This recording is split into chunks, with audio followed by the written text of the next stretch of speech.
It's a special night here at Channel 11. Normally, we deliver the news from behind this news set, one of 15 daily newscasts here in the Twin Cities. But what you see every night is really the evolution of 40 years of Twin Cities television. It's always been bright lights, but it hasn't always looked this way. 40 years ago tonight, Twin Cities viewers got their first look at Channel 11, and this is what they saw. It's primitive by today's standards, but it set the stage for bigger things to come. As KARE-11's Alan Costantini tells us, it was the beginning of 4 decades of Twin Cities broadcast history. Channel 11 popped onto Twin Cities TV screens 40 years ago tonight as not one, but 2 separate television stations. WTCN from the Calhoun Beach Club in Minneapolis and WMIN from the Ham Building in St. Paul. The Cannon Mess, Part 3. Part 1 of WCCO Radio's Steve Cannon's Mess was as one of the original Channel 11 air personalities. It was a different television era, black and white, small screens. One station would sign off so that the other could sign on. Cannon was Wrangler Steve, host of old Western movies on WMIN. And I sat in the bunkhouse, talked to the buckaroos. Everything was live, you know. And we ran them a kind of in serial form, Monday through Friday from 5:30 to 6. And we had Captain 11 on, who ran kind of space epics. That was Jim Lang, who later went on to fame in television with The Dating Game. And then Merle Edwards did Merle and the Squirrel. He was the weatherman. Did a little ventriloquist act. The squirrel did the weather. And it was all live.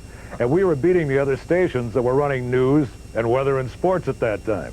Shows you who was controlling the dial back in 1953-54. It was the children.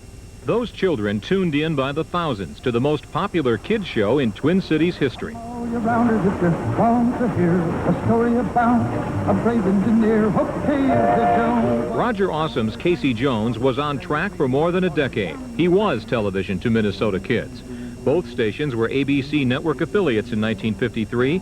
WTCN kept the affiliation when the stations split in 1957. Only WTCN stayed on the air under Time Life ownership. In 1960, the station became an independent. Former news director and anchor Gil Amundson remembers those days well. At the time when I started here, we didn't even have a videotape. We still shot film to cover news stories. No color to begin with. We got that shortly after. There was a time when news stories weren't the only things being wrestled with in the KARE News studio. He's a big man. Could be a wrestling ring right here. They'd put it up and take it down. And Wally Carbo used to stand outside the door over there, and when it was time to end a match, he would do something or other, and it would end in a little while. Chris Kraft bought WTCN in 1964 and sold it to broadcast giant Metro Media in 1971 when things began to happen fast. State-of-the-art studios were built in Golden Valley in 1974. News became faster and live. 5:30 edition of News Center 11.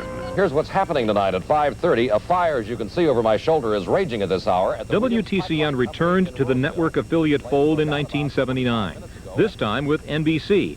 And in April of 1983, broadcast and newspaper giant Gannett Corporation took over the station. WTCN changed its name twice, becoming WUSA for a year in 1985, and then KARE in 1986. The station built a growing news reputation with coverage of events like the 1985 Reno plane crash and the 1986 tornado. The only twister carried live in a newscast thanks to Sky 11 pilot Max Messmer and photographer Tom Empey. As you can see, there is the tornado. It is indeed on the ground. And the station turned up the heat, sort of, on its public service commitment. Hello, everyone, and welcome to KARE-11's coverage of the 1989 St. Paul Winter Carnival Torchlight Parade. I'm Paul Majors, but for all the clothes I have on, it really doesn't matter. I could be anyone. But we'll take your word for it. You're Paul Majors, and I'm Diana Pierce. Let's go right down to him. Weatherman of the free world, that's You're right.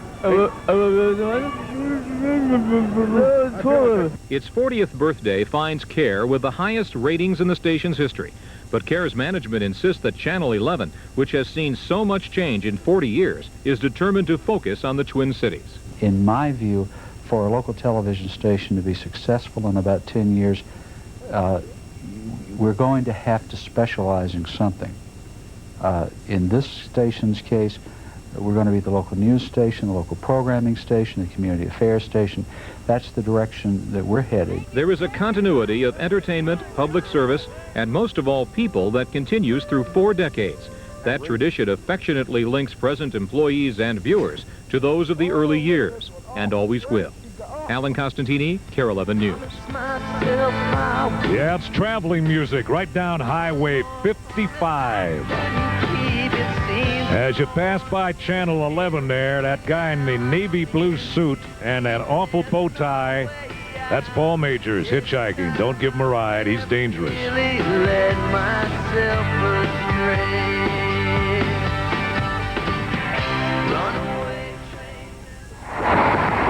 We'll be right back.